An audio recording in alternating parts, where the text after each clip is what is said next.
Hey everybody, so we're back for another episode. Been working on this thing a little bit the last day or so, and let's take a look at what we got. No, you're not bringing home another piece of junk.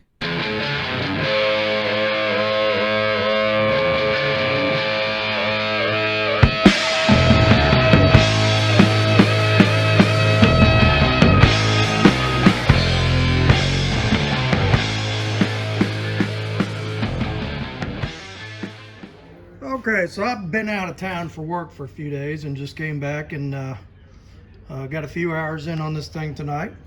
And I just wanted to show you what we did. So we've got the bed patching finished. We've got this patch in, ground down, and then I had two little ones over there. We got them done, everything treated underneath just like we did on this one. And one little spot right there, we got that one. And then I went down this side over here. So we got this all ground, all down in there, up in here. We had to finish this and finished up welding the door jamb and got it ground down. And I went through here. So this thing was sandblasted several years ago, and then they shot some epoxy primer on it, and then it sat outside for a while. So it was starting to get a lot of surface rust. I went through here with a DA and some 40 grit and my little die grinder where I couldn't reach, my little angle grinder. And I'm probably gonna go with a wire wheel like on these edges here where I still couldn't reach real good, and just get in there and just went around and knocked all the surface rust off this thing. So like I said, we're gonna do a spray and bed liner on this thing, but I believe we're gonna probably just like hit it with some tractor paint first, just the inside of the bed, so it's got something good to adhere to. And so I think what I'm gonna do is take a few can of this and just go around and hit every little spot that still has a little bit of surface rust on it, and just treat it with that. And then up here we're good. This floor is fine. We need to just clean it up a little bit. This panel's welded in. You saw that last time. So what the last rust repair I need to do here is on this door. And we looked at this, so obviously there's some filler in this. I think that's filler. Yeah, a little filler in this corner. So we need to cut that corner out, and we need to fix that. Not a big deal. So let's go ahead.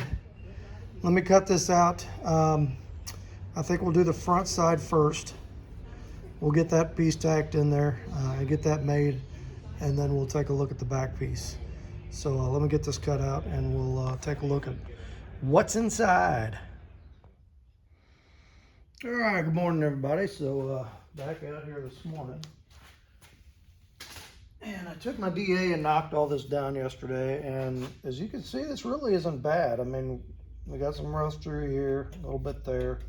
So I'm guessing moisture got trapped in this corner, and maybe there's some dirt or something in there and just kind of ate this corner out. But the rest of this is good back here, and there was just a little minimum amount of filler down here, so it kind of looks like maybe that was an old repair. So anyway, we're going to cut that out and make a patch for that. I'll tell you, I'm a little bit frustrated with an eBay seller who I will not, I'll be Christian and not put their name on here, but I can't drive my wagon right now because the turn signal switch does turn signals, and the brake lights feed back up through the turn signal switch. So I've had that thing apart a couple of times trying to clean up the little brass contacts on it, and it's in too bad a shape. It's sat in that junkyard too long, and it's kind of crumbling. And so $175 to find a turn signal switch for that car. And that was one of the cheaper ones I found. And I ordered it, and the guy said ships in 5 days. He had a pretty good rating on there, so I ordered it, and it has been almost 3 weeks and he still hasn't shipped it. So we're going back and forth, and he's like, I promise I will ship it by Saturday. So we'll see. But the thing's done. I want to drive it. And I'll drive it without turn signals. I'll use the hand signals, but I'm not going to drive it without brake lights because I don't want anybody to slam into the back of me. So frustrating. Anyway, now I've vented, I feel much better. Okay, let me cut this guy out of there, and then we'll make a little piece for that.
Pants on fire just about.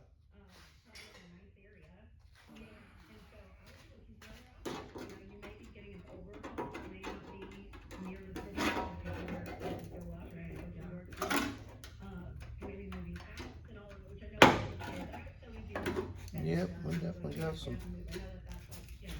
Ah, okay. I see what happened. Let's take a look how they do this. Luckily, the other door doesn't seem to have this problem. See, they got this brace in there. So anything that gets down in, and there's a gap there, anything that gets down under that brace, well, it's in there. It ain't coming out. So, yeah, that's the deal with that. Okay. So the door skin kind of overlaps that, but we're not going to worry about that. We're just going to weld the edge on that.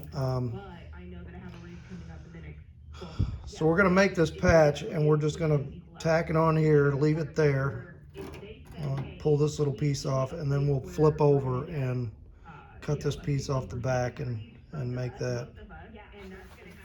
I better take a look at this door. No? That door's good. But when I clean out the insides of the doors, I better get down in there and make sure we spray some rust inhibitor down inside that other door and get back up behind this brace. I guess this brace goes up and braces the door hinges. Okay, let me do a little more trimming on this, and then we'll make this piece and tack her on there. Okay, so cut my patch out of here. This is a leftover inner rocker from the car.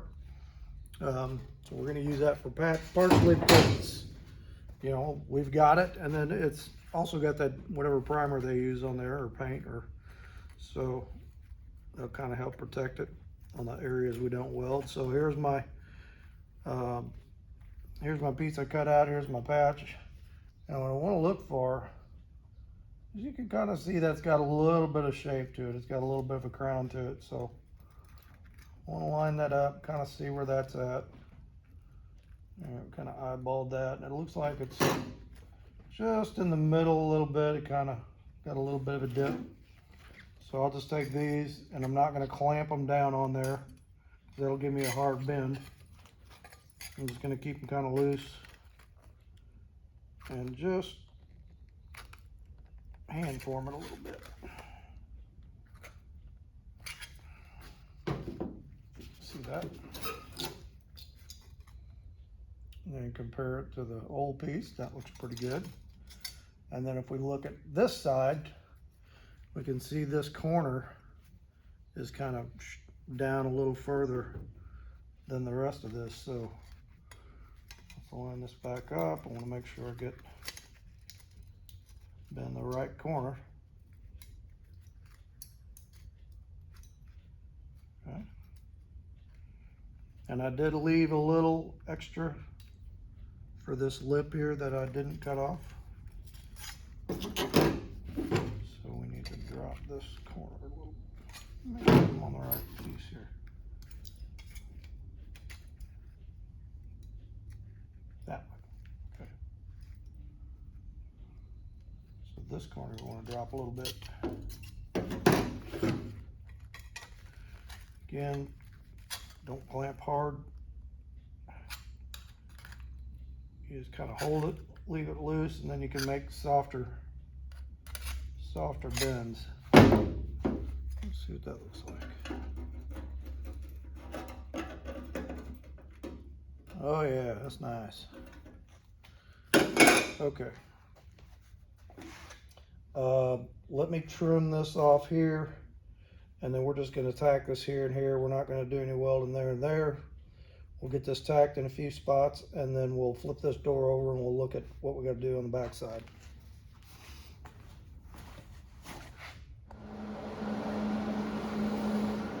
All right, so we've got our piece fitted up on there, and I got welder set for lowest amount of heat. I don't want to warp anything. I'll do a few tacks here.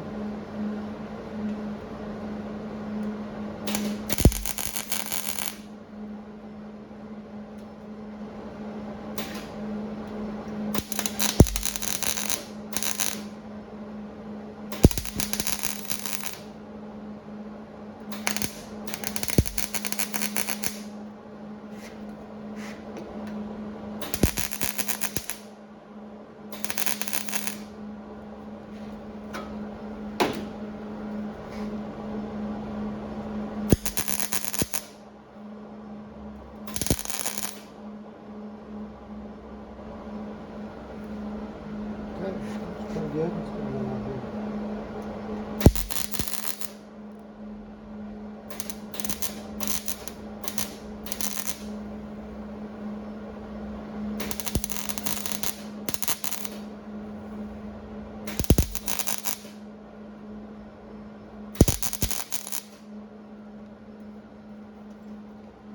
All right.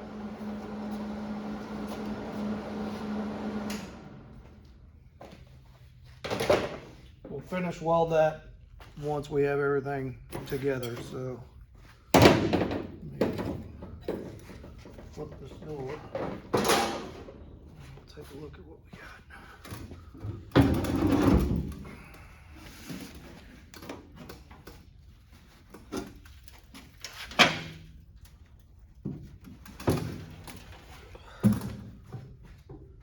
All right, now let's come over here.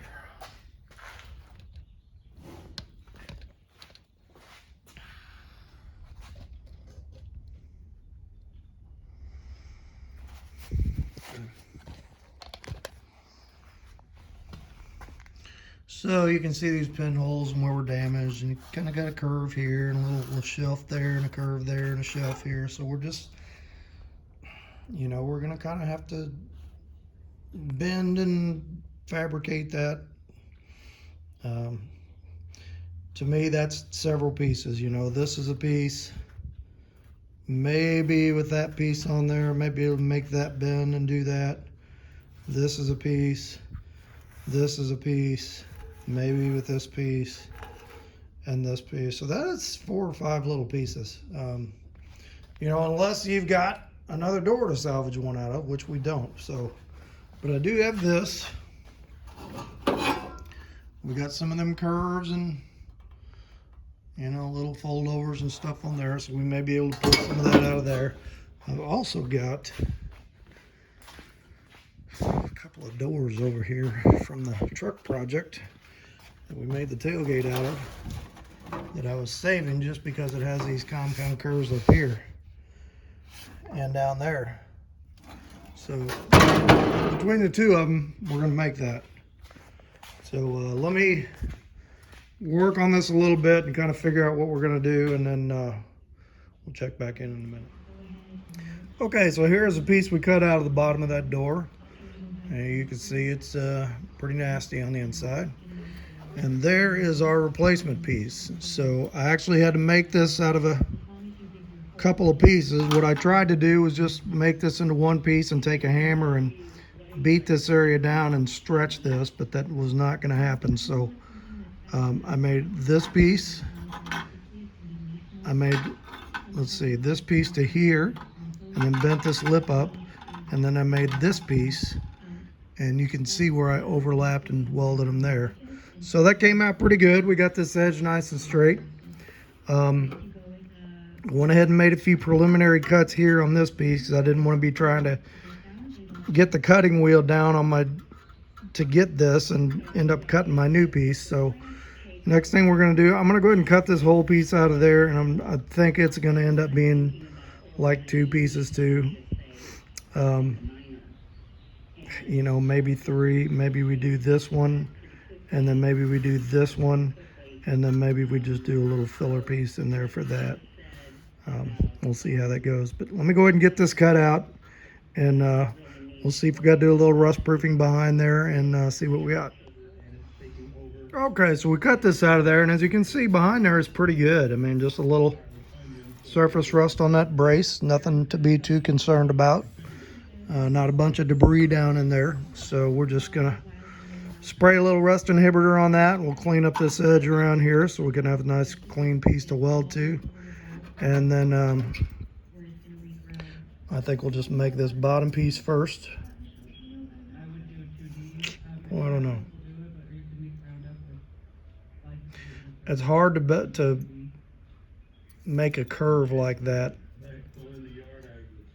bend without having a shrinker stretcher, and I had one, but it broke, and I just hardly ever used the thing anyway. So let me figure out what I'm going to do here, and we'll take a look back when I get a little further.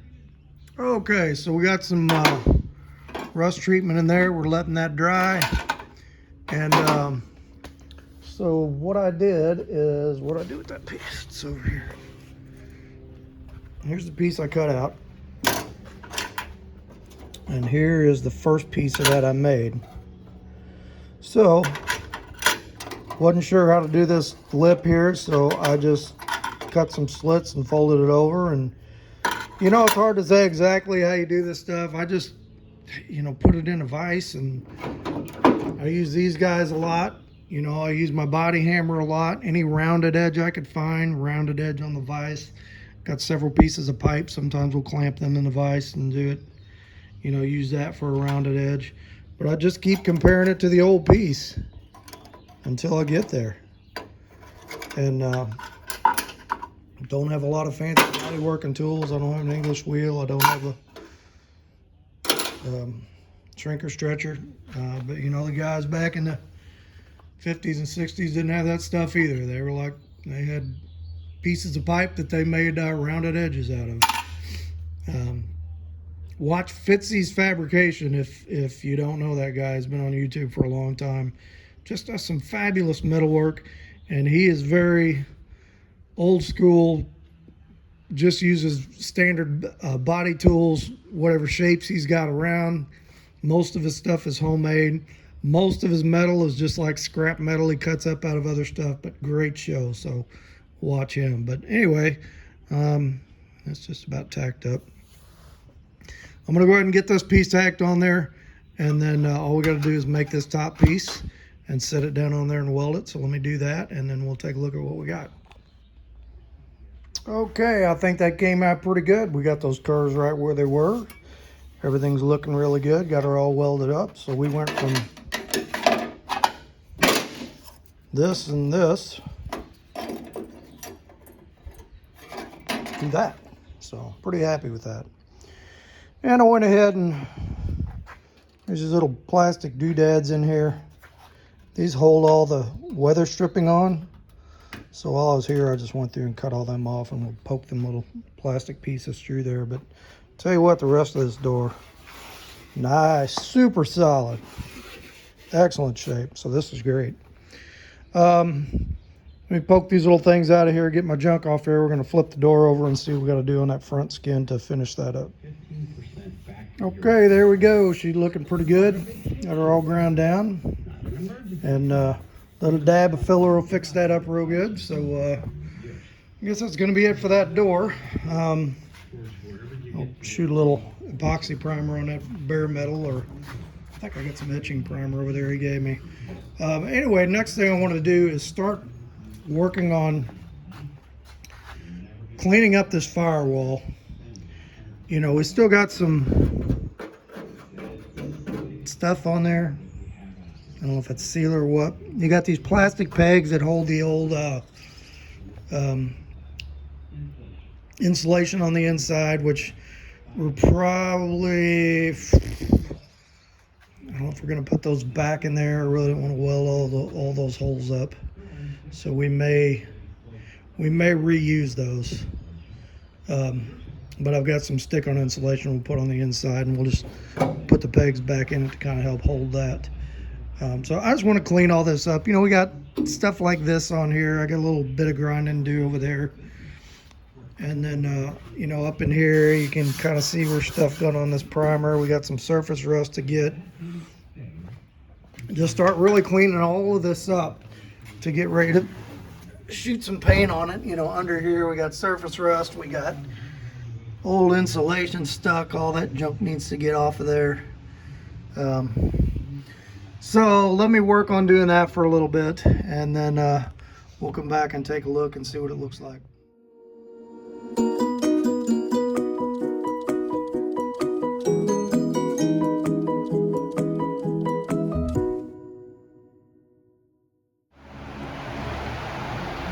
Okay, so I went all through under the dash and wire brushed all that.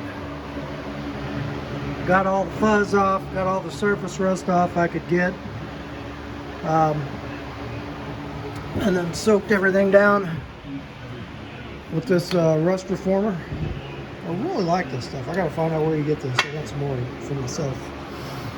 And I lubed up the emergency brake pedal, made sure it was working. Wire brushed it off so we can shoot a little paint on it while it's in there. And so I want to get all that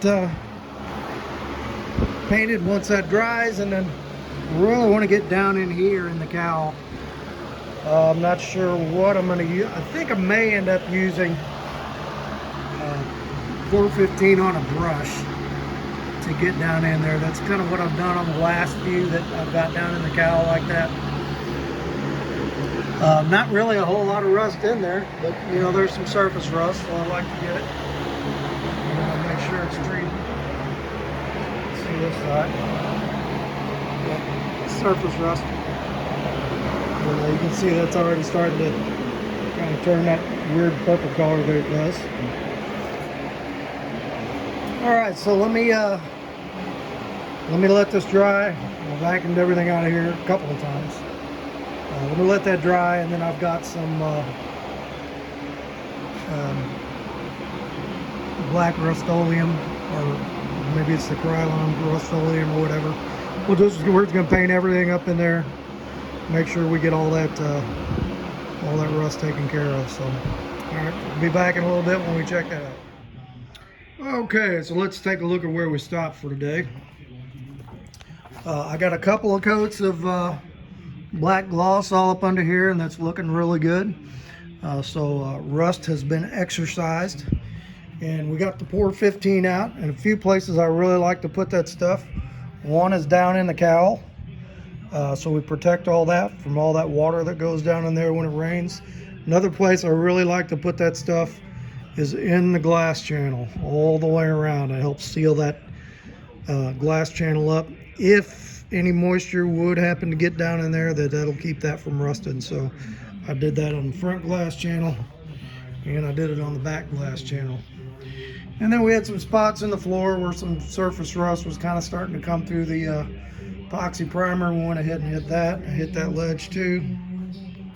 Had some spots on the floor in here where the surface rust was starting to hit through the epoxy primer, and we just brushed them off and hit them with some. So that's where we put all that stuff, and it's gonna go on the frame too. And I did a little spot on the frame right there, just because I was right there with a brush. So next thing we want to do is I want to hand sand this firewall down. So I'll probably take some, let's see what I got, maybe some 400 or 280, or I'll see what kind of paper I got. And I want to get some of this, you can see where there's like seam sealer there. Get that off, get this all nice and cleaned up so we can shoot that. I'm gonna go up and get some of that black tractor paint, and we're gonna shoot the firewall. We're gonna shoot the cow. We're gonna shoot the floor. Back here, we're gonna shoot the underside of the top, all up in here, and turn everything nice and black. And we may go ahead and shoot the inside of, I'm kind of wanting to maybe shooting the inside of the bed, because we're going to spray the truck bed coating over that, and that might make a good base to adhere to. I need to talk to my painter about that before I do that. But that's where we are for today, and I guess we'll stop for today, go in and watch some Cardinal baseball, and we will pick this up again tomorrow. Okay, back at it today. So we just got a colossal mess in here I need to clean up. Try to get done today is I want to hand sand this firewall down, just kind of rough it up, take some 400 on it or whatever. And there's a couple of spots of old seam sealer I want to get. And then I am just going to take some lacquer thinner on a rag and just kind of wipe everything down in here, wipe all this down before we shoot some black on it. And I got some black tractor paint we're gonna do that with. We'll get all in here and all back there. Like I said, all up here, all the stuff is going to be covered up with panels anyway, so this is just to kind of protect it. But let me sand this and blow it off, and I think I'm going to push the car out, because I've got sand and leaves and all kinds of junk under it. Clean up under it, clean up around it.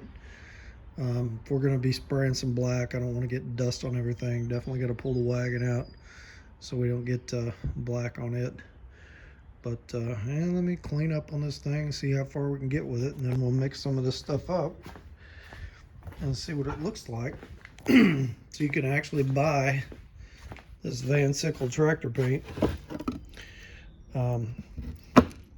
Comes with a reducer, and it has its own hardener, which I've got some other hardener up in the enamel hardener. I think I'm gonna use that. And then I got a can too for, where is it? I can't reach with the gun. So, all right, let me do a little quick sand, a little cleanup, and then we'll take a look at what we got here. Okay, so we got everything cleaned in here. Wiped everything down with some lacquer thinner. Kind of taped off where I don't want to get paint. And I think we are ready to shoot this thing. Now I'm going to mix this up. And I don't think I'm going to use the you don't have to use the hardener with this. And I don't have the right hardener for it. I've got this stuff, which goes for some clear I have, and the mixing ratio is completely different than this. So I think we're just gonna go sans hardener. It'll hardens fine on its own. This tractor paint does. So let me get some mixed up. We're gonna go 8-to-1 according to this. It says a pint of this to a gallon of this, so that's 8-to-1. And then we'll see how she sprays. So let me get mixed up and get a respirator on, and we'll set the camera up and see what she's gonna look like.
Okay, there we go. That's 2 coats.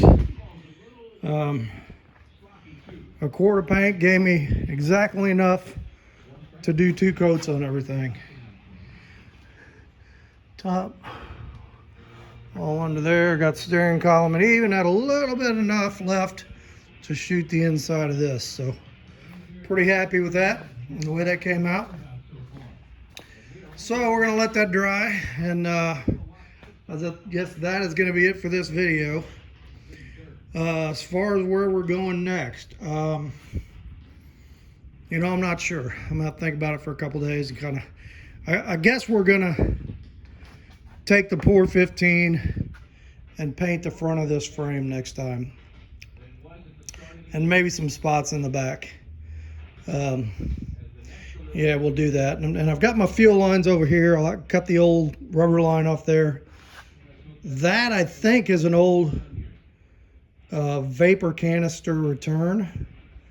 I think we're going to trace that down. We may end up getting rid of that, and just kind of see what else is under the frame that we need to get rid of. But anyway, next time we'll go ahead and get the Pour 15 and paint all this.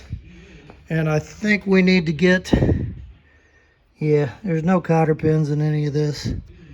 There's no grease fittings in any of this. We need to get all that stuff in there. Okay, and that's where we'll go on the next one. So let's get a word from the Lord, and we'll call it for this one. Hey everybody, thanks for coming along on the video today. So we got quite a bit done today, more than what I thought we would actually. So instead of doing a scripture message this week, we learned a new song at our church, and I asked my beautiful wife to join me singing it today for you. And she sings it really good. So. Oh, no. I do. Okay, this is by Charity Gale. My buddy Nick turned me on to Charity Gale, so this is for you, Nick. And here we go.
Your blood was spilled, and by your stripes I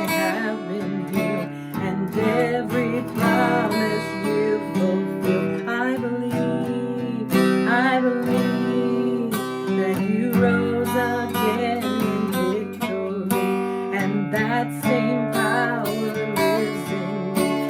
I'm born again, I've been made free. I believe that gates of hell would not prevail. Your church is still alive and well. This gospel truth will live to tell. I believe that one day soon you'll split the sky. You're coming for a spotless bride. Until my faith has been refined, I believe you are who you say you are. You do what you say you'll do. You'll come through. You are always able. I believe you've already made a way.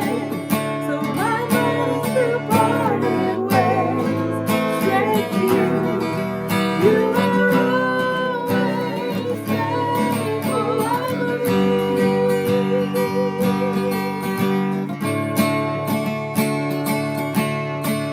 I believe.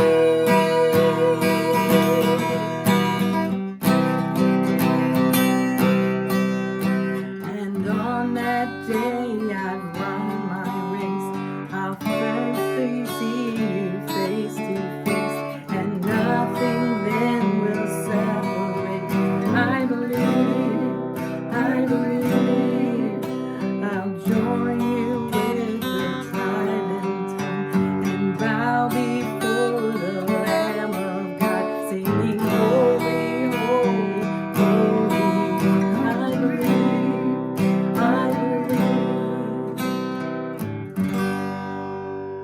Good job. All right, I hope you like that song. We really have enjoyed doing it the past couple weeks at church, and beautiful song with a beautiful message, and very cool to be able to share it with you today. So let's have, oops, there goes my pick. Let's have a quick word of prayer and we'll be out of here. Father, I just thank you for the gift of this ministry that you've allowed me to use, the gifts that you've given me to be able to get on here and talk to people about you. And I just thank you for my beautiful wife and her voice, and just her the many gifts that you give her, and for the godly woman that she is. And I just ask that those that are watching this today, that if there's anyone out there who doesn't know you, that you would soften their hearts, and that you would bring them to you. And we ask this in the precious name of your Son, Jesus. Amen. Amen. All right, hit like, hit subscribe, leave a message, and we'll catch you on the next one.